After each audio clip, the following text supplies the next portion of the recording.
Live, local, late breaking. Channel 11 News starts with breaking news. Good afternoon, everyone. We begin with breaking news on former Pittsburgh Police Chief Nate Harper. We have just learned in just the last couple minutes that he has been sentenced. Prosecutors wanted jail time, saying he created an unauthorized slush fund, but the defense had argued for probation. That's right, and Channel 11's Rick Earl has been following this story since before the former chief was indicted. He joins us live at the federal courthouse. Rick, jail time. Yes, that's right, Joe. The judge just handed down the sentence. Nate Harper now will spend 18 months in a federal prison. Of course, his attorneys were hoping to avoid that. They wanted community service or in-house electronic monitoring. And this morning they presented a host of witnesses. There were 10 witnesses in all, character witnesses testifying on behalf of the chief, saying what a good man he is, how good he's done for the community. But that did not persuade the judge. Again, she just sentenced him to 18 months in federal prison. The guidelines called for 18 to 24 months, so it is on the lower end of that spectrum. Of course, we have some video that we shot of Nate Harper arriving here earlier this morning. He had no comment as he walked in with his wife and his daughter here to learn his sentence, which again is 18 months in federal prison. Now, coming up in a short time, we expect to hear from the U.S. Attorney. He has called a news conference for 2 o'clock, so we expect to learn much more from him. We can also tell you during this hearing that Nate Harper himself spoke out. It was an emotional speech that he gave the court here. He spoke for about 5 minutes. He said, quote, "I made a mistake. It's been devastating. It's tarnished the law enforcement community, my family, my wife, my children. I am a broken man. I can't tell you why I made that mistake. It was a lapse in judgment." Again, Nate Harper spoke for about 5 minutes, attempting to persuade the judge to give him house arrest or community service. But again, the judge here making an example of Nate Harper and giving him 18 months in federal prison. Of course, he pled guilty back in October to stealing city funds, diverting city funds to a slush fund account, and then using those city funds for his own personal gain. Nate Harper did that and pleaded guilty back in October, and again just sentenced here minutes ago. Now, my colleague Alan Jennings is up in the courtroom right now getting the final details of this sentence, and we expect to hear from Nate Harper's attorneys, Bob Del Greco and Bob Light, when they leave the courthouse, and then later on we will, of course, hear from U.S. Attorney David Hickton. But that is the very latest here at the federal courthouse downtown. Again, the sentence calls for 18 months in a federal prison for former police chief Nate Harper. Back to you guys. All right, so jail time for Nate Harper. As Rick said, the judge making an example of him.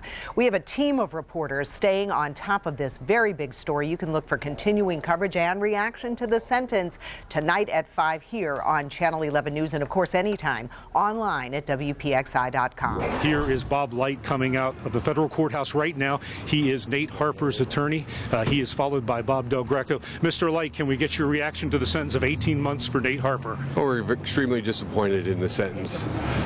We believe that the court had ample reason to consider leniency on behalf of Mr. Harper. Again, we're extremely disappointed, but as the judge said, he violated a public trust, and that's what she's depending on. Mr. Harper, can we get your reaction? Mr. Harper, what do you have to say about 18 months in federal prison? Can you tell us anything, Mr. Harper? Do you have anything? What do you say to the taxpayers?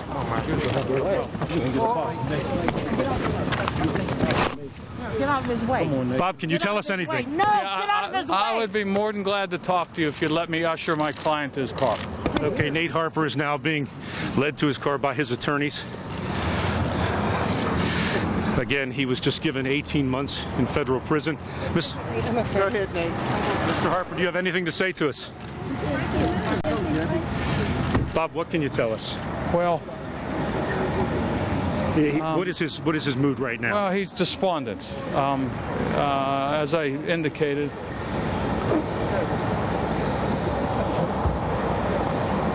Nate, where are you going?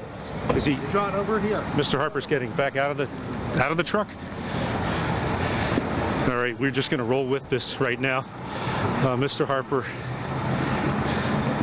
is back down here with his wife, we believe. This is Cynthia Harper. She's a former police officer as well. Excuse me.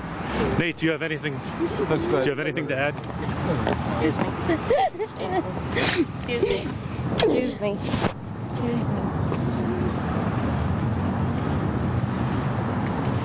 That is Nate Harper with his wife getting into his sport utility vehicle there. His attorneys are behind him.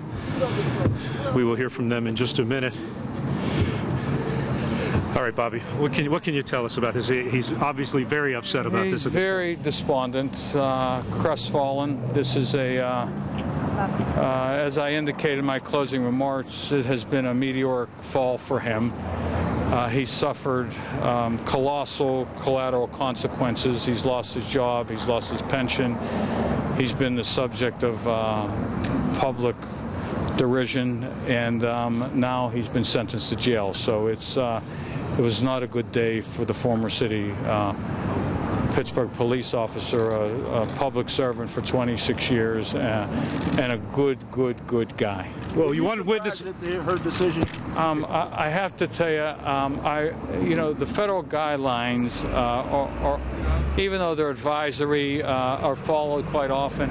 I'm very disappointed. I subjectively felt that we had presented compelling evidence to allow someone to consider the variance from the guidelines. Obviously, she considered the seriousness of the offense and its deterrent effect to be more weighty than the fact that what we have is a 61-year-old broken man who has dedicated the majority of his life in a very positive way to the citizens of Pittsburgh. So it's always disappointing to have a client go to jail, and it's really disappointing to have a client of Nate Harper's quality and character and compassion and public service be sentenced to incarceration. Was he prepared for this sentence, though?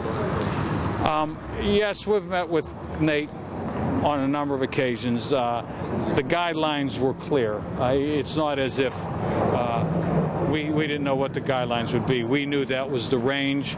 I think we argued vigorously, subjectively, I thought compellingly, for a deviation, a departure, a variance from those guidelines, but such was not the case. Yeah, the other thing is, Bob, you had witness after witness get up there and talk about the character of this man and the good he has done for this community. You even had a prosecutor here in this case saying, if I wasn't standing here, I might write a letter on his behalf. I think undeniably he is a man of compassion and caring, and as I indicated, a great husband, a doting father, a supporting grandchild, and a community activist, in that he attempted to empower people who weren't empowered. I think everyone in that courtroom, including the judge and prosecutor, would concede that Nate Harper is a real good guy.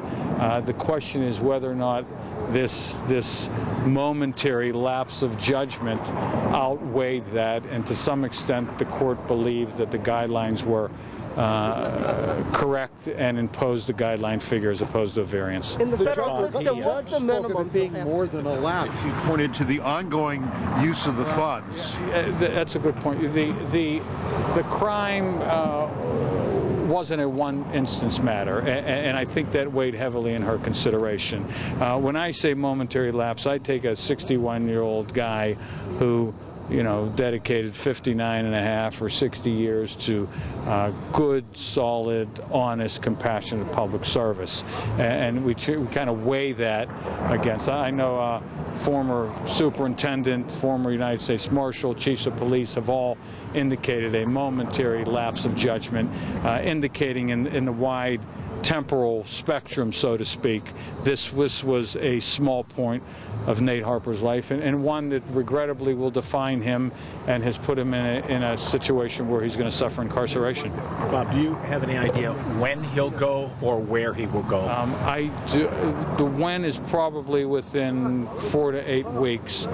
The where, in all probability, will be minimum security, and I would suspect that some policy would put him in a situation where there's protective custody, because as former Commander Friedman indicated, former chiefs of police and cops aren't generally well received in the general population of prisons. Are you concerned for his safety? I do, and I hope that my concern is shared by the Bureau of Prisons and those who know this area better than me. Bob, is this investigation over? Do you have any knowledge that it's still ongoing in terms I actually have no knowledge whatsoever as to whether or not this concludes matters relative to this, or whether or not I think the last that I heard was that I guess United States Attorney Hickton indicated that an investigation was ongoing. I don't suspect it's anything regarding my client, and as I've indicated before, I'm not in a position to speculate as to who or what the result will be. Have they talked to him anymore? Investigators talked to him anymore about other matters? No, our interviews have concluded. Minimum time in federal system, does he have to serve all 18? After a year, they have a good time. He'll get credit for 53 days, assuming that he's a model inmate, and I expect that that would be the case. At some point, he may be eligible for a step down to a halfway house. Thank you. Thank you. There you have it. Attorney for Nate Harper, Bob Del Greco. Again, former police chief Nate Harper receiving 18 months in a federal prison. That sentence just handed down by a federal judge here. I'll send it back to you guys now. Yeah, Rick, while we still have you there, you have actually approached Nate Harper, and he obviously didn't have anything to say to you, but you brought up the taxpayers. And one thing we want to know or get clear is there some money that Nate Harper is now going to have to pay back in the thousands? Yeah, that's included in this whole process. It was $31,866.90 to be exact, I believe, and Nate Harper will indeed have to repay that money back. That was brought up here in court, so the taxpayers will recoup that. And Rick, we saw Nate Harper come out. He looked so stricken. He really did. He got into a car, then got out again. Was that to escort his wife, Christina? And then one other question, it sounded like someone was sobbing. Was that she? Yeah, that's exactly what it was. Nate Harper came out right behind his two attorneys and got into the vehicle. There were a number of people pushing to get him into the vehicle, and then I believe they just neglected his wife, and that was Cynthia Harper, his wife, who was back there still in the federal courthouse. And Nate Harper was sitting in the van and saw his wife there, and he got out of the van and then ran back to her, and she was indeed she was breaking down and crying as she was led out by Nate Harper. But that was his wife, Cynthia Harper, and she too testified here today on his behalf, calling him a great father. And as you'll recall, Peggy and Joe, she was a Pittsburgh police officer herself for about 20 years. So it was a very emotional scene here because I think really they expected to get community service or some type of house arrest. I don't think they really expected that the judge would send Nate Harper to prison. But again, the judge saying that she is making an example of him, and she said at the end there during the hearing that a slap on the wrist would be inappropriate in this case. Yeah, Rick, a lot of us were basically suspecting probation. Let's just get people caught up real quick while we still have Rick out there. Nate Harper, once again, sentenced to 18 months in a federal prison. And I want to get the timeline straight. You were talking to his attorney, and the timeline, Rick, seemed to be within 4 to 8 weeks. It looks like he'll have to report to a minimum security facility.